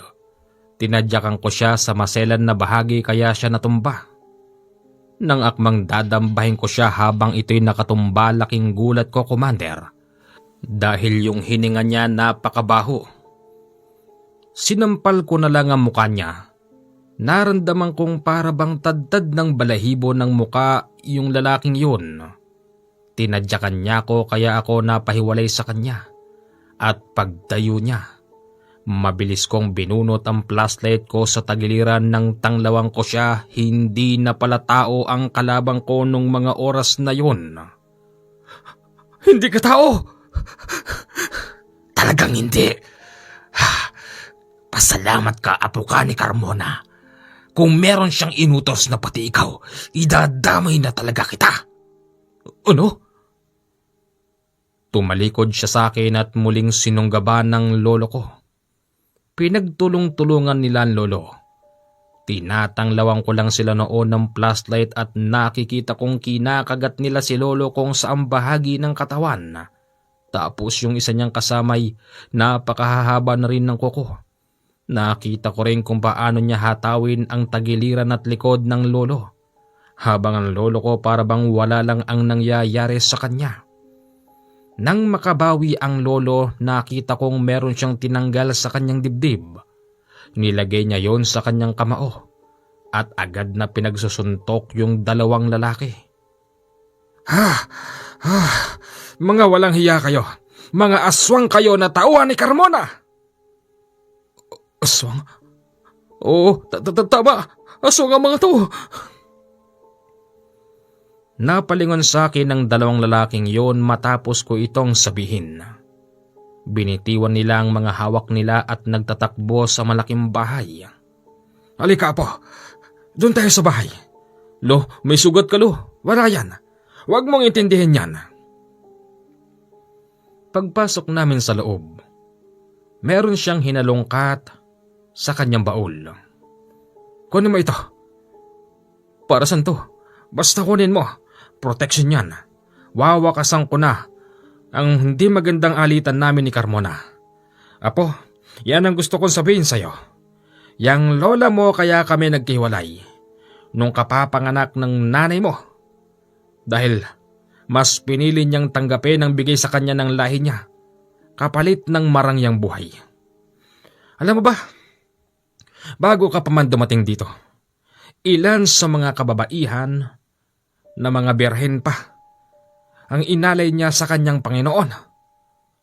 Panginoon? Panginoon sa taas ba? Hindi. Hindi yun ang Diyos niya. Makikita mo yun sa unang palapag ng bahay, kung saan siya palaging naroroon at nagdarasal. Kaya ako rin inaral maging isang albularyo. Nang dahil doon, gusto ko siyang pigilan sa mga masasama niyang ginagawa. Pero wala eh. Isa lang akong mahinang albularyo. At lahat ng mga nagpapagamot dito alam kong meron silang ideya kung sino si Carmona. Isuot mo yan. Naniniwala ako, apo, na pati ikaw, idadamay ka ni Carmona sa kanyang mga kawalang hiyaan. Habang nag-uusap kami, Commander, nadinig ko ang sunod-sunod na pagaspas sa taas, tapos mga angil at pag-alulong. Nakaramdam ako noon ng matinding takot. Naisip ko para akong nasa gera. Nadadalawa na lang kami ng lolo tapos napapalibutan ng napakadaming kalaban. Andiyan na sila. Sigurado ko. Nandyan na rin si Carmona. Lo? Bakit? Nakita ko meron nang nakatayo sa pintuan. Hindi yun tao. Isa siyang nakakatakot na nilalang. Mabilis yun pumasok sa loob at sinabi nitong, Ngayon, meron na kaming signal mula kay Carmona. Humanda ka sa akin, binata. Wag ang apo ko! Hindi siya napigilan ng lolo kaya't mabilis siyang pumasok sa loob at dinakma niya ako. Sa dibdib niya ako hinawakan, kaya't nahawakan din niya ang pinasuot sa akin ng lolo. Dahilan kung bakit para ba siyang napaso at mabilis na nagtatakbo at nagsisisigaw. Sabi ko na nga, be. Sabi ko na. Lo, andyan na naman sila. Wala tayong laban dito. Kailangan nating makatakas. Ginawa lahat ni lolo para makatakas kami sa bahay na yon. Nagtatakbo kami sa kabukiran. Tinalaktak namin ang bagong tanim na palay. Hanggang sa aking narating, yung pinakadulo ng bakuran Meron pala yon mga barbwire. Dahil sa nauuna ko kay Lolo, sinigawan niya kung wag daw akong dederecho agad-agad. Baka daw masabit ako sa tulis-tulis na barbwire. Dahil sa meron akong dalang ilaw, mabilis ko naman yon nalusutan. Hanggang sa nang si Lolo na sanang lulusot, nang bigla siyang sagpangin ng kakaibang malaking aso. Sa bilis ng pangyayari, Commander, hindi ko na malaman kung saan dinala ang Lolo. Lolo! Hindi! Ayoko nang bumalik pa sa bahay na yon. Alam kong pati ako isusunod na nila ko, Commander. Tatalikod na sana ako at tatakbo para iwan ng lugar na yon nang marinig ko ang boses ng isang pamilyar na tao. Brad, dito! Dali mo! Ha? Sino ka? Dito! Ako to si Simon! Tama. Si Simon ang narinig ko nung oras na yon. Sumama ako sa kanya, Commander, at dinala niya ako sa bahay nila Cheryl. Totoo ba? Pinsan? Oo. Sabi ko na nga be, pati yung apo niya, ayaw niyang paligtasin. Aswang si Lola, pero hindi ko pa nakikita. Aswang ang lola mo. Yung lolo mo albularyo. Alam mo, nang makita ko yung lolo mo, natakot ako eh. Kasi ano? Kasi Brad, wag ka sanang mabibigla, pero aswang din ako eh. Ano? Walang hiya ka, aswang ka rin pala. Kumuha ko noon ng bote at hinampas ko sa likod niya. Dahilan kung bakit siya nagalit sa akin tapos nagpalit ng anyo.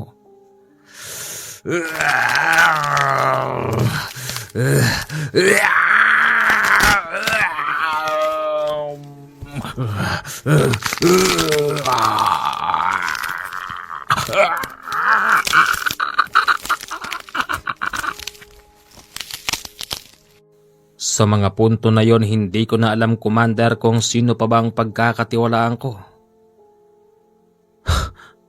Mga hayop kayo! Mga aswang kayo! Laking gulat ko nang biglang tumalon sa bintana si Simon. Ang sabi sa akin ni Cheryl, lumayo daw ako sa bintana. Dahil kanina pa raw merong nakatingin. Si Simon pala, lalabanan niya ang mga aswang na tauhan ng Lola Carmona. Magmula sa loob ng bahay nila Cheryl, dinig na dinig ko ang maiingay sa labas. Cheryl, bakit di tayo tumawag sa pulis? Pulis? Walang pupuntang pulis dito. Bakit? Takot din sila dyan. Ano? Imposible yung sinasabi mo. Dahil sa magpinsan sila, Commander, naiisip kong hindi kaya't pati si Cheryl aswang. Sa punto na yon, kung totoo mang aswang siya, iisipin ko ng nakakadiri. Dahil minsan nang may nangyari sa aming dalawa. Maya-maya pa, sumisigaw ang isang lalaki sa labas ng... Bata ka pa! Patay ka ng bata ka! Anong sabi niya? Ha? Simon? Tinanglawang ko yon ng flashlight, Commander. Nakita kong yung isang lalaki bitbit ang ulo ni Simon at yung kanyang katawan naman ay nilalantakan ng isa pa. Binalibag nila yung ulo ni Simon sa bintana kaya pumasok yon sa loob ng bahay. Pakawari ko noon para kong hihimatayin sa takot. Wala na rin akong tiwala noon kay Cheryl. Kaya't mabilis akong nagtatakbo, Commander. Hindi ko alam kung saan na ako makakarating nung oras na yon, basta't bahala na. Basta't makalayo lang ako sa lugar na yon. Hanggang sa nang naramdaman ko nang walang humahabol sa akin. Doon ay sinubukan kong magpahinga. Sumandal ako sa isang puno na walang tao. Mabilis din ako noon nakatulog.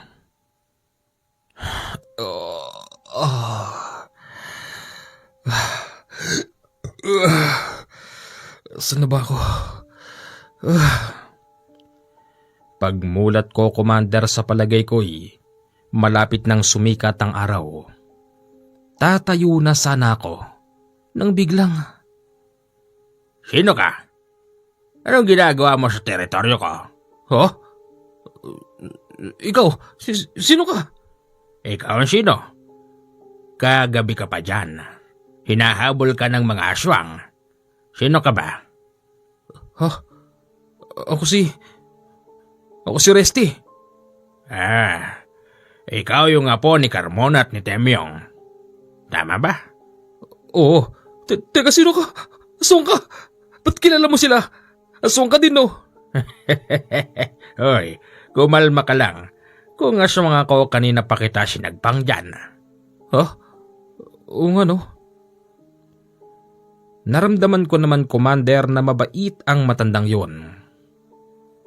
Pilit niya akong pinapabangon at isinama niya ako sa kanyang kubo. Habang naglalakad kami, sinabi niya sa akin na tinigilan lang daw ako habulin ng mga aswang pagpasok sa kanyang sinasabing baluarte. Alam daw kasi ng mga aswang sa Kapis na yung lugar na yon ay sakop ng isang mahusay na albularyo. Hindi basta albularyo, isa rin siyang mag-aanting. Natakot lang sila nang malaman nilang pag-aari ko na yung tinakbuhan mo. Dinala ka rito ng iyong pa. Ano ho bang pangalan nyo? Tsaka, bakit nyo po ako tinutulungan? Kahit sinong mapadpad dito, tinutulungan ko, bata. Nagkataon lang din na kilala ko yung mga lolo't lola mo at nakita na kita ng minsan. Saan po? Sa terminal. Alam ko na ikaw ang binata ron. Kilala ko mga bagong dating. Kilala ko mga bagong muka. Ganun ba? Oo naman. Magmula nang dumating ka rito, sinubaybayan na kita. Alam mo, tama na sana yung babaeng una mong napuntahan. Kaya lang maging sila'y magiging delikado na dahil nga tinatakbuhan mo sila. Oo, ganun ba? Ano nga hong pangalan nyo? Bakit? Naririto na tayo. Pasok ka sa kubo ko. Maliit lang ang kubo ng matandang yon. Pagpasok namin sa loob, nakakita pa ako ng isang gwapong lalaki. Nakaupo yon ng nakatalikod tapos humihigop ng kape.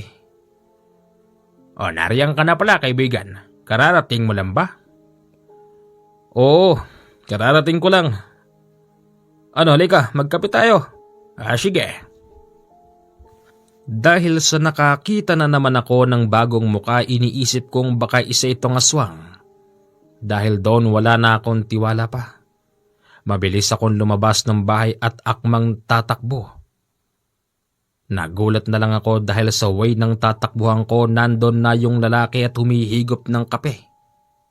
Para siyang taong marunong mag-teleport. Kasi napakabilis niyang nakapunta roon nang hindi ko man lang naramdaman. Ni hindi ko nga siyang nakitang dumaan sa pintuan. Nilihisan ko siya, Commander, at dumaan ako. Sa kabila, kung saan yung iikutan ko merong isang matabang puno. Pag-ikot ko sa matabang puno, nandun na naman yung lalaki at humihigop ng kape tapos nananaba ko. Sino ka bang hayop ka? Ha? Kung saan ako pumunta, nandun ka din. Kalma ka lang, kaibigan.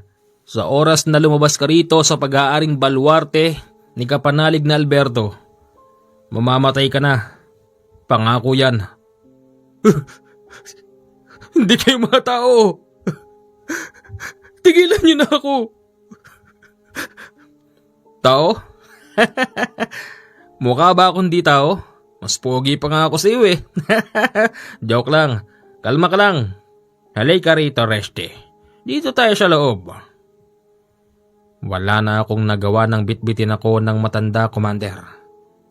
Doon ko nalaman na Alberto pala ang pangalan ng matandang yun. Ipinasok niya ako sa loob.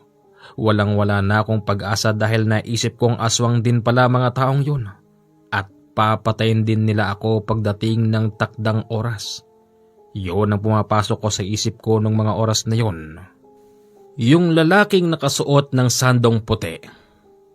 Inupo niya ako sa upuang kahoy.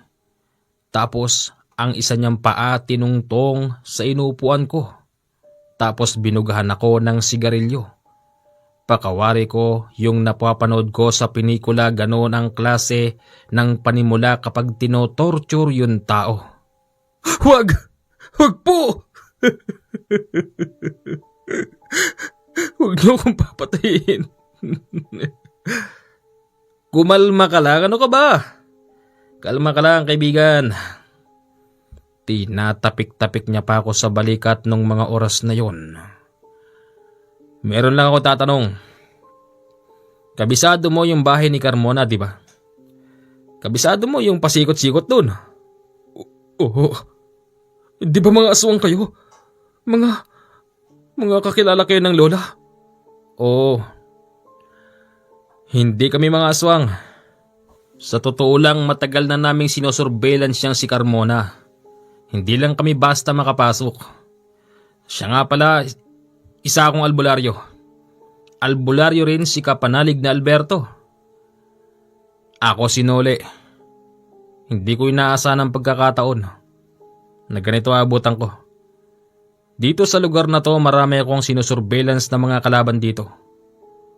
Bagamat meron din namang ibang mga albularyo rito, mga antingero, pero hindi sila naglalakas ng loob para labanan ng mga aswang rito. Alam mo ba yung lola mo na si Carmona ay isang mataas na uri ng aswang dito sa Capiz? At yung lolo mo naman, alam niyang aswang ang lola mo pero nagtitiis pa rin siya doon. Baka kasi kapanalig mahal niya pa si Carmona. Baka umaasa siyang balang araw magbabago pa ito at muli silang magsasama. Baka nga kapanalig. Makipagtulungan ka sa amin, Resty. Si Lolo. Sinagpang si Lolo ng malaking aso. Ganon?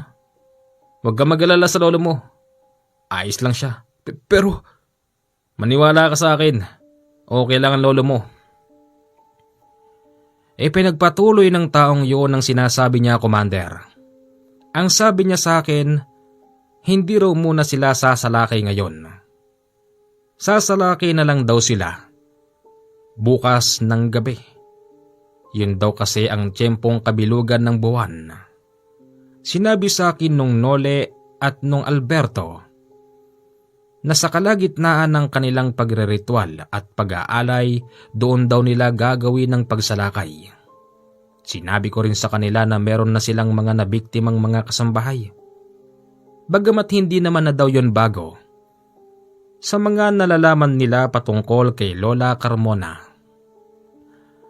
Ulitin ko sa'yo, kapag hindi ka nakipagtulungan, hindi mo makikita lolo mo. Bagamat okay lang siya, kasi nararamdaman ko pa rin ang presensya ng lolo mo. Huwag ka mo nang uuwi. Sabay tayong uuwi ng Luzon pagkatapos nito. Kasi hindi naman ako taga rito eh. Taga Luzon din ako. Sa gitnang Luzon. Sa ngayon magpahinga ka muna. Nakatulog ako, Commander, ng araw na yon. At pagsapit ng dilim, wala yung dalawa sa loob ng bahay. Teka, nasan yung mga yun? Narinig ko sa likod, nandun pala sila nag-uusap. Ayos na ba yan, kapanalig? Sa palagay ko ayos na ito. Makakapatay na to ng mga tauhan ni Carmona. Ayos. Nakita ko na parabang stick lang yon ng barbecue. Ibig sabihin yung mga stick na yon makakapatay na ba ng aswang? Nariyan ka na pala, Resty. Para saan po yan? Ito? Pangpatay sa mga tauhan ng lola mo. Stick lang yan ng barbecue. Makakapatay ba yan? Bakit hindi? Magtiwala ka lang sa amin. Iba kaming mga albularyo magsalita. Pwede bang lumabas ako mamaya? Pag lumabas ka, mamamatay ka. Mamili ka. Pero hindi kami papatay sa iyo, ha? Natakot ako sa sinasabi ng taong yon. Kasi nga, paglabas ko sa teritoryo ni Alberto, tiyak na nakaabang sa akin ng mga tauhan ng Lola Carmona. Maya-maya pa, lingon ng lingon yung nole kung saan. Bakit ka panalig? Meron ka bang nararamdaman? Si Temyong! Si Temyong! Ang lolo ko! Nandito ho ba siya? Oo. Sa hindi kalayuan nakita kong tumatakbo si Lolo Temyong papalapit sa kubo. Maya-maya pa lumabas si Alberto para sana salubungin si Lolo. Sa pag-aalala ko kay Lolo at sa pagkamis, sumama ko sa pagsalubong sa kanya. Kaya lang laking gulat ko, Commander, nang bigla siyang salubungin ng suntok ng matandang Alberto. Ano? Anong ginagawa mo rito? Tata Alberto, bakit mo sinuntok si Lolo? Lolo? Lolo mo ito? Apo, pumunta ako rito para kunin ka. Napakasama mo. Bakit mo ginano ng lolo ko? Hindi mo siya lolo. Naglabas ng itak si Alberto, tapos kinubabawan niya si Lolo. Yung itak niya hinawig niya sa leeg ng Lolo. Wag! Huwag mo yung gagawin sa Lolo ko! Hindi mo siya lolo. Tumahimik ka dyan. Idinikit ni Tata Alberto ang itak, tapos hinipan yung mukha. Unti-unti yun nagbago. Tinubuan ito ng balahibong kulay itim. O ano, nakita mo na? Nagpapanggap lang ang taon to. Pagkatapos siyang kubabawan ni Tata Alberto, tinadyakan niya ng ilang beses ang mukha nun, dahilan kung bakit ito bumangon. Hindi, nagaya niya yung mukha ni Lolo. Akala ko makukuha na kita. Umalis ka na at sabihin mo kay Carmona na susunod na gabi na ang kamatayan niya. Umalis ang lalaking yun. Bumalik naman kami ni Tata Alberto sa loob. Oh, ano nangyari? Sabi ko na nga ba, nagpapanggap na gabunan. Hoy iho, hindi mo ba alam na isa yan sa kakayanan ng mga gabunan? Ang manggayan ng itsura para makapangbiktima. Malamang na kaya pumunta rito yun para siguruhin nandito si Resty. Sigurado yun. Kapag kami lumusob, hindi ka pwedeng sumama sa amin. Sasama ko. Mailigtas ko man lang ang lolo. Ikaw ang bahala. Pero wag na wag mo kaming sisisihin kapag may nangyaring masama sa'yo. Walang mangyayaring masama sa kanya, kapanalig. Oh? Oo, akong bahala sa kanya. Sa sumunod na gabi, Commander, nakagayak na yung dalawa. Ako, binigyan nila ako ng kakaibang medalyon. Tapos sinukbitan nila ako ng itak sa tagiliran. Panglaban ba to? Oo, panglaban yan. Huwag kang mag-alinlangan na tagain ng lola mo. Gano man kasama ang lola, naiisip ko pa rin na sa kanya ako nanggaling. Pero kung buhay ko naman ang magiging kapalit, hindi ako mag-aalinlangan, Commander, na sundin ang sinasabi ng dalawa. Bandang 7:00 pa lang noon, napansin ko sarado na mga kabahayan. Habang kami naglalakad, nakadinig kami ng napakadaming paniki sa daan. Yang mga paniki na yan, nasisiguro ko, Kanole, yan ang spy ni Carmona. Sigurado ako ron. Pagtapat namin sa malaking gate, sinabi ko sa kanila na meron pang ibang daanan dahil nga kabisado ko ang buong lugar.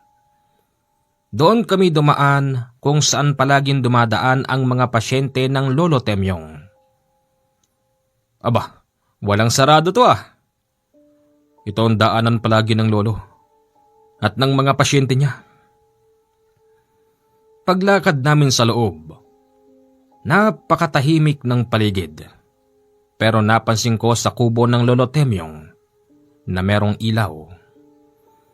Mag-iingat ka, binata. Patibong yan. Maghiwa-hiwalay tayo. O sige. Malakas din ang loob kong humiwalay.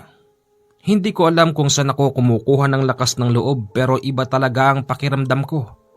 Lalo na't nang suotan nila ako ng kakaibang medalyong bilog na may mga nakatatak na dasal.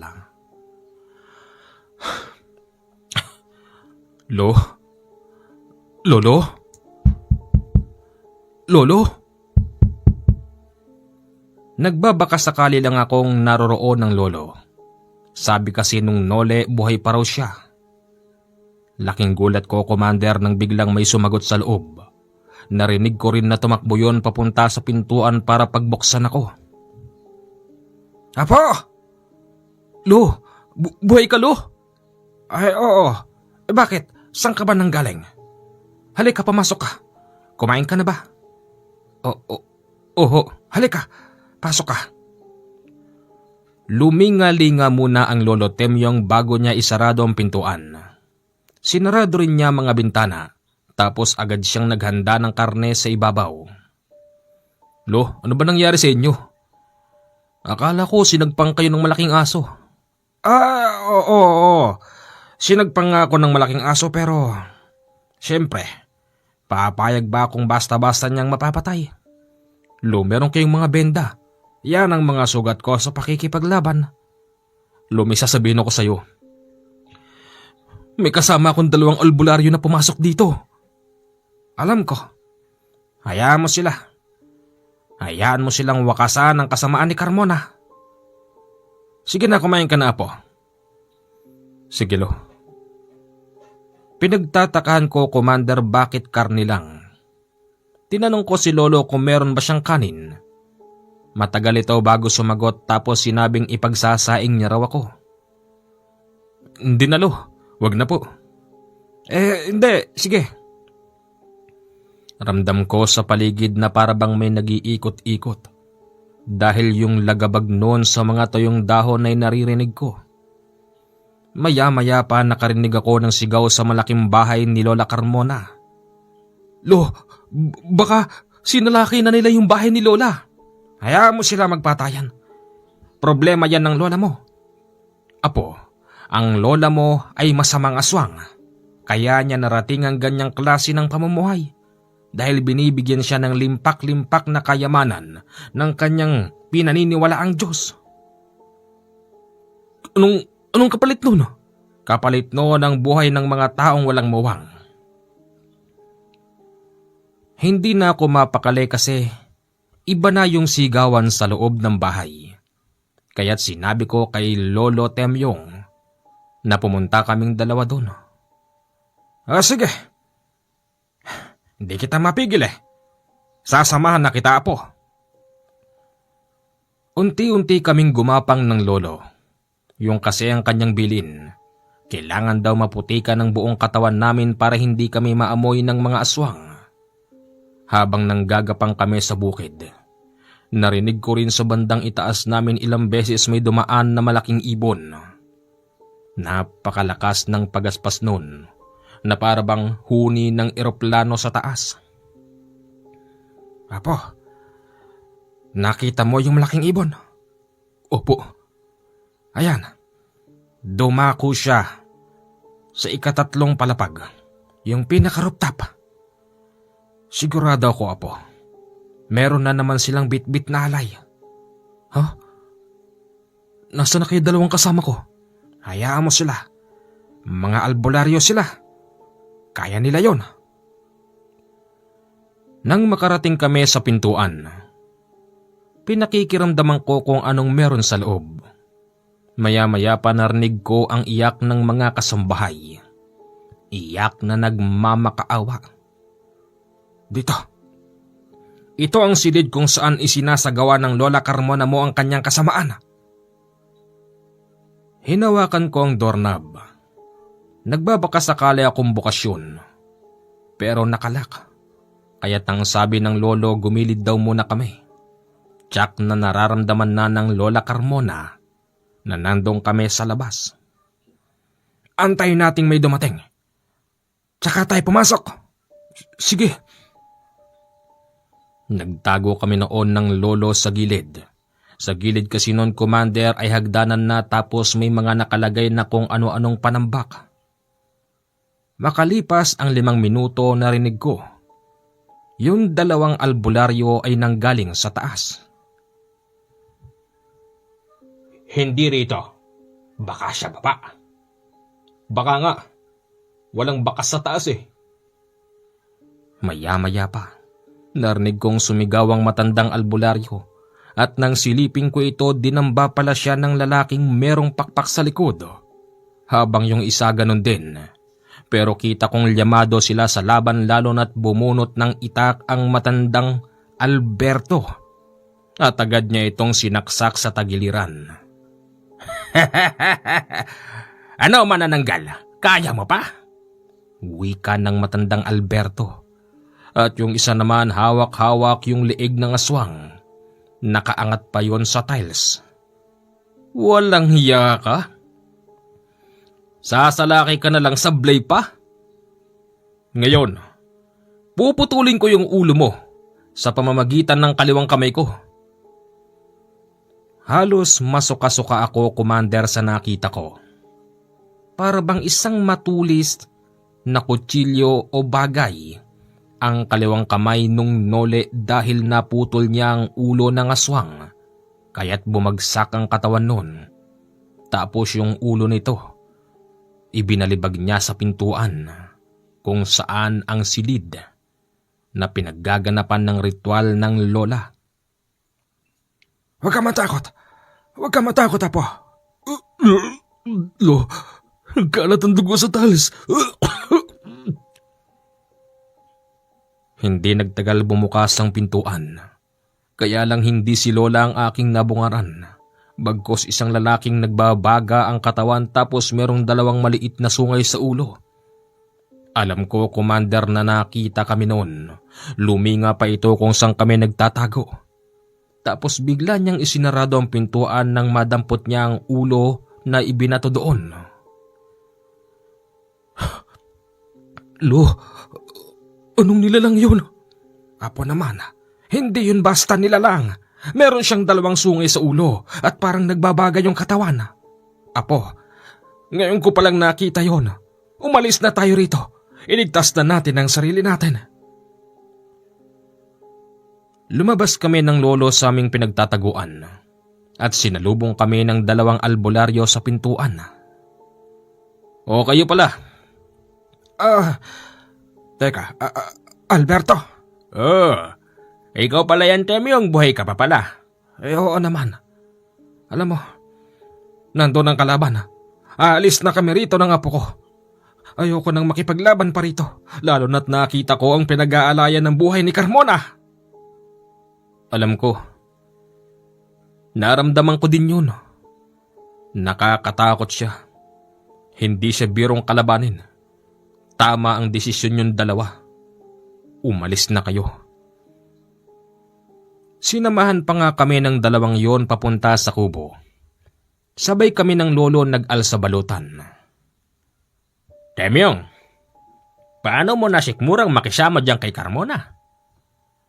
Alberto, nang malaman kong meron siyang ganyang gawain, bumukod na rin ako. Bumukod? Bakit hindi ka nagpakalayo-layo? Siguro, inaasahan niyang magkakabalikan pa silang 2. Temyong, hindi na mangyayari yun. Dahil yung asawa mong matandang Carmona nakasangla na ang kaluluwa. Kahit ako, hindi ko na kayo pwedeng pagbatiin. Kasi yung mga ganyang klase ng tao sarado na ang isipan. Wala silang ibang inisip kung hindi pera. Sumasamba sila sa pera. Kapalit ng buhay, ginagawa nila ang utos ng kanilang pinaglilingkuran. Oo, totoo yun. Mauna na kami ng apo ko.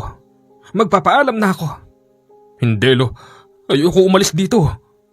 Apo, sasama ako sa iyo sa Manila. Sige na.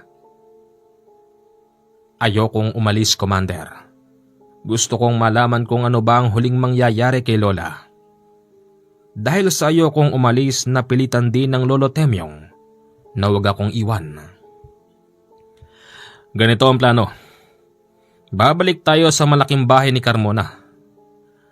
Pero Temyong, hindi ba't napapaligiran ng bukid tong lugar na to? Ibig sabihin meron kayong ginagamit na makinang pang-araro? Meron. Kayong dalawang maglolo, kumuha kayo ng mga gasolina. Buhusan nyo tong paikot ng bahay. Habang kaming dalawa, papasok kami sa loob. Sa loob ng kalahating oras pag hindi kami nakalabas, sindihan nyo na ang buong paikot. Gagapang naman yung apoy niyan kapag ka nagkalat ang gasolina. Ano? Paano kung di tayo makalabas ng ganong oras? Di kasama tayo natupok sa loob. Kapanalig, gagawin natin ang trabaho natin sa loob ng ganong oras lang. Sisikapin nating matapos yun. Sisikapin nating makalabas. Hindi natin hahayaan na magtagal pa ang problemang to.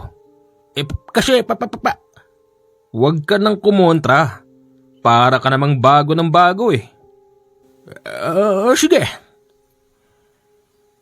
Sa bodega kung saan nakalagay ang galon-galon na gasolina, pinuntahan namin yon ng lolo. Kumuha kami ng tigisang galon at habang sinasaboy namin yon sa paligid ng mansyon ng Lola Carmona, kita ko kay lolo yung parabang medyo labag sa kalooban niya yon. Pero naglalaban ang kanyang kaisipan at puso. Patawad, Carmona. Mahal kita, pero kung ito ang magwawakas sa iyong kasamaan, gagawin ko ito. Dalian mo dyan, Reste. Opo, lolo. Habang ginagawa namin yon ng lolo, nakita kong merong nakasilip sa itaas. Ang pinagtatakahan ko kung bakit hindi nila kami sinasalakay. Nang maubos ng sanggalon, kumuha pa ako. Sinabuyang ko rin ang mga dingding na pader. Idinamay ko na rin ang mga puno sa tabi para sama-sama na silang lahat dun. Apo. Iset mo na yung orasan mo. Sundin mo yung sinabi ng dalawa, ha? Oo. Naka-istambay na kami ng lolo sa pilapil. Ang mga paa namin ay nakatapak sa putik. Tapos nakatingin kami sa pintuan kung meron bang lalabas. 3 minuto na nakakalipas pero wala pa rin. Tapos tahimik din ang buong kabahayan. Pagsapit ng 4 na minuto, nakita naming sa rooftop ng bahay merong 2 lalaking tumalon. Dere-derecho silang nahulog sa ibaba. Lo, may tumalon. Patay na sila ngayon. Yung tumalon hindi namin nakitang tumayo. Siguro nabagok na yon. Pero kung aswang man yon, sigurado akong mabubuhay pa ito. Konti na lang, Lo. Konti na lang. Halika na. Sindihan na natin ang buong bahay. Pero paano yung 2 albularyo?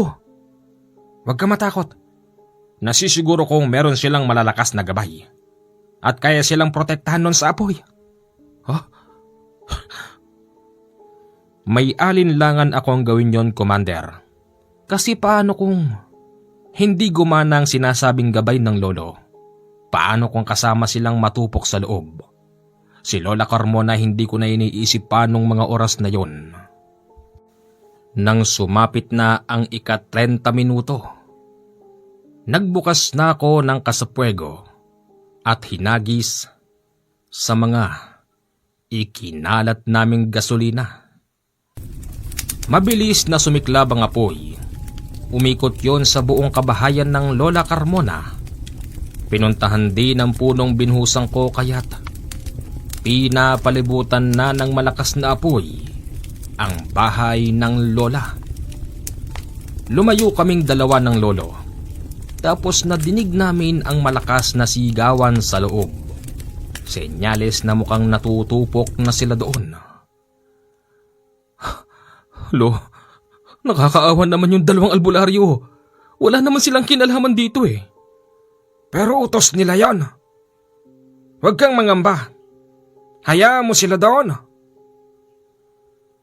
Tuluyan ng nilamon ng apoy ang mansyon ng Lola Carmona. Ako nung mga oras na yon tila ba nagsisisi kasi hindi yata nakaligtas ang 2 albularyo. Hindi nagtagal meron ng mga taong nakikisyoso. Pero sa labas lang yon dahil hindi sila makapasok. Sinaraduhan din kasi ng lolo yung daanan. Lo, may mga tao. Hayaan mo sila. Maya-maya pa nakarinig ako ng boses. Boses ng matandang Alberto. Ayos lang ba kayo? Teka, Alberto, buhay ka? Oh, bakit? Ayaw mo ba? Narinig ko rin yung tawa nung isa. Senyales na buhay pala silang dalawa. Oh, parang umiiyak kaya iho. Akala ko na paano na kayo eh. Hindi na kami magtatagal. Tapos na laban. Kayo mismong dalawa ang tumapos sa katapusan ni Carmona at syempre ng mga alipores niya. Ayon sa kwento sa amin ng dalawa, sinigurado raw nila na nakakulong sila Lola Carmona at ang iba pa. At sinigurado nilang hindi ito basta makakalabas dahil na rin sa pinakalat nilang mga orasyon. Ang sabi naman ng lolo, paano kung nakalabas si Lola Carmona, tsak na ililigtas siya ng kanyang sinasamba? Doon ka nagkamali, Temyong. Hindi siya ililigtas nun. Mas matutuwa pa yun dahil isasama na siya sa kanyang kaharian. Yun ang mali ni Carmona. Inakala niyang ililigtas siya noon sa kapahamakan dahil ibinibigay niya lahat ng gusto niya. Pero ang di niya alam, gigil na rin yun dalhin siya sa kanyang kaharian. Magsilbing aral sana to sa mga taong gumagawa ng ganyan. Hindi porket sumusunod ka sa kagustuhan ng kung sino mang nilalang, ililigtas ka niya sa lahat ng kapahamakan. Hindi ganoon. Kasi darating din ang araw na nagnanais din yun na maangkin niya ang kanyang kaluluwa. Ganun ho ba yun? Oo, ganun yun. Hindi na kami magtatagal. Umalis ang 2 albularyo, Commander, at naiwan kami ng Lolo Temyong. Hindi nagtagal meron nang dumating na mga taong may bitbit na mga timba. Binuksan ko na rin kasi noon ang gate at tulong-tulong kami para apulahin ng apoy. Pagkatapos noon, pumasok ako sa loob. Tinumbok ko mismo yung silid kung saan nagdarasal palagi ang lola. Pagpasok ko doon, nakakita ako ng isang sunog na bangkay. Hinding-hindi ako maaaring magkamali. Yon ang aking Lola Carmona. Sa gilid-gilid meron pang iba. Sa pagkakatingin ko sa kanila, para bang tinanggap na nila ang kanilang kamatayan. Lola, huwag kang umiyak po. Yan ang malagim na lihim ng lola mo at lolo mo. Puti kayo? Bakit di ako masasama? Sa tagal kong nagtiisa po, matatawag ko na ring malagim yon. Apo, alam ko kung saan natatago ang mga ginto ng lola mo. Kukunin natin yon. Pupunta tayo ng Manila. Lilisanin na natin ang buong lugar na ito. Hanggang sa itong lugar na to'y ariin ng gobyerno. Tumutol ako sa sinabi ng Lolo Temyong. Pero sa isang banda ang sabi niya ay, magagamit namin yon sa tama. Kinuha nga namin ang mga ginto ng lola. Nandun yon sa basement. Napakarami nun. At sa tingin ko kahit nasa kaapu-apuhan namin, hindi mauubos ang yaman na yon. Sa ngayon, nandito po kami nakatira sa isang exclusive subdivision sa Kalakhang, Maynila. Ako po ay masugid niyong taga-subaybay. Isinulat ko lang ang kwentong to nang marinig kong nandirito pala yung taong minsan nang nakatulong sa aming buhay. Sana marinig ni Kanole ang kwentong to. Inaanyayahan po kitang pumunta rito sa bahay ko. Maraming salamat po. Ang haba. Maraming salamat po, Kuya Resty, sa pagbabahagi ng magandang kwento. Wala na akong masabi. Napakaganda. PM na kayo sa aking Viber kung meron po kayong kailangan. 0948-5230-887 yan po ang aking Viber account. Diyan nyo lang po ako maaaring kontakin. Hanggang dito na lang po at maraming salamat. Mamaya mag-abang po tayo ng susunod na kwento bandang 10:00 ng gabi.